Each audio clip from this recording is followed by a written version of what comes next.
Ito na pala yung bahay na ipinagawa ng pamilya ko gamit ang pera ko sa abroad. Bigat naman ito eh. Nagayat mo na ito. Papasok na siguro ako sa loob. Parang dito na yung mga kapatid ko. Tao po! May tao ba dito? Kuya? Bianca! Ikaw ba yan? Oh, Bianca! Laki-laki mo na! Dami nang pinagbago yung katawan mo, Bianca. Nasaan ba yung iba mong kapatid, Bianca? Andun po sa kusina, kuya. Parang meron silang kinakain. Talaga ba? Hawakan mo muna tong bag ko, Bianca, kasi ang bigat-bigat. Kanina pa ako sa airport nagdadala nito. Bakit kulay pink to? Kasi ibibigay ko to sa inyo. May mga pasalubong ako sa inyo, Bianca. Oo, napakadami ko pa namang pasalubong sa inyo. Andito sa maleta. At saka eto din. Dalhin mo na rin yan. Ka Sophia to. Hindi. Para sa'yo yan, Bianca. Ito ka Sophia. Oo, sige. Dun natin yan ipaghahati-hati. Hindi ka na pumasok na tayo. Eto, pasalubong to. Ipapakuha ko lang yan ng iba mong mga kapatid. Halika na. Dana, anak. Matulog ka na. Na. Hoy, Sophia. Parang maingay dun sa sala. Parang may tao. Oo nga, ate. Parang may tao dun sa labas. Parang artista na hindi natin kilala na dumalaw dito sa bahay. Ay, oo nga, no. Anak.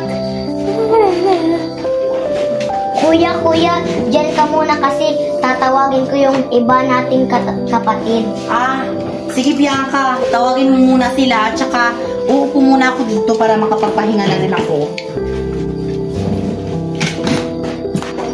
Hoy ate at saka Sophia, alam mo ba, si kuya umuwi na ngayon, andun sa sala, umuupo siya, hindi man lang sinabi na umuwi siya dito. Si Kuya Bianca? Paano na yun ate? Mabubulgar na yung lahat ng sikreto mo. Patay, nandiyan na si Kuya. Hindi man lang siya nagpaalam sa atin na uuwi na pala siya dito sa bahay. Patay to ate, sayang lang yung mga pinag-aano mo ate. Hoy Bianca, totoo ba yung sinasabi mo? Huwag kang magsinungaling kasi kinakabahan ako. Oo, totoo yun. Tingnan mo pa dun sa sala. Tingnan mo, meron ako mga bag. Wala naman akong ganito. Patay ate, totoo talaga yung pinagsasabi ni Bianca. May dala pa nga siyang pasalubong. Wala ate, mabubulgar na talaga yung mga pinag-aano mo sa ate, sikreto, na di ka na nag-aaral, at saka may anak ka na, tapos may asawa ka na, tapos wala na. Patay talaga ate, lagot tayo nito, baka maingay na naman dito sa bahay.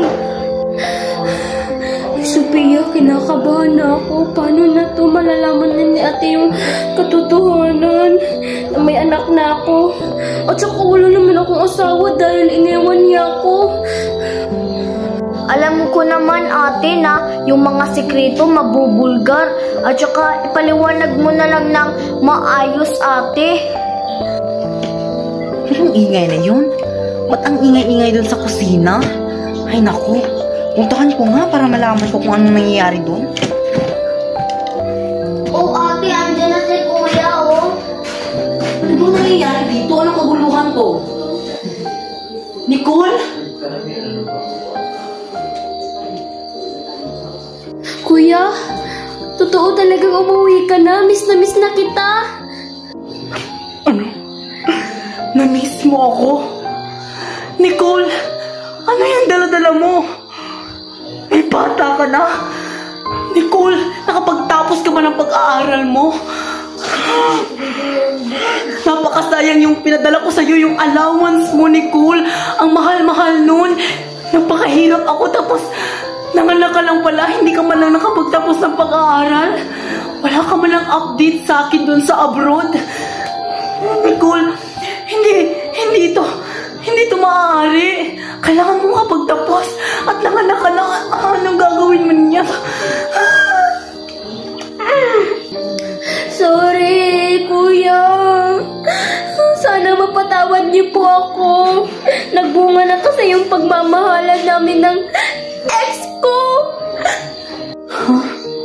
Ano, Nicole? Ex? Hindi sinasadya? Andyan na yan eh. At saka, wala na palang ama yan. Iniwanan na kayo, hindi kayo pinanagutan. Anong gagawin mo dyan, Nicole? Wala kang ipapakain yan. Magtatrabaho ka, sino naman yung magbabantay niyan? Alam mo naman yung mga kapatid natin, hindi sila nagagamit. Nag-aaral din sila, Nicole, tapos yan yung isusukli mo sa mga sakripisyo ko doon sa abroad. Ate, patawarin mo na po ako. Hindi ko po ito sinasadya. Anong hindi sinasadya? Yan dyan na yan, Nicole. Hindi mo malang inisip yung mga kinabukasan mo, Nicole. Hindi ka muna nakapagtapos ng aral, tapos umuwi ako ng abroad para hindi ma-stress. Tapos eto lang yung gagawin mo sa akin. Kayo, Bianca at saka Sofia, hindi nyo malang ako sinabihan tungkol dito. Ang sakit-sakit. Wala po silang kasalanan. Ako na lang po yung nuin nyo. Hindi. Ano ka ba, Nicole? Hindi mo man nag-inisip yung sarili mo. Puro ka kasi ano. Inuna mo pa yung lalaki mo. Kahit ayan, nagbunga na yung pagmamahalan nyo. Pero hindi ka niya pinanagutan. Kuya, patawarin niyo po ako sa nagawa kong kasalanan. Sige, lalayas na lang po ako. Kung hindi niyo po kayang tanggapin tong batang to. Tara na, anak. Lalayas na lang tayo. Sige, lumayas ka. Dalhin mo yung walang silbing anak mo. Dahil pareho kayo. Wala kayong silbi. Sige, lalayas na lang po ako, kuya. Hindi nyo naman tumatanggap tong anak ko. Wag po, ate. Wag ka po lumayas. Lalayas na lang ako, Sophia, kasi ayaw matanggapin ni kuya itong hindi tatanggapin ng kuya niya. Wag ka po lumayas. Hoy kuya, alam mo ba, kasal na po yan sila ng lalaki niya, tapos may singsing pa siya dito.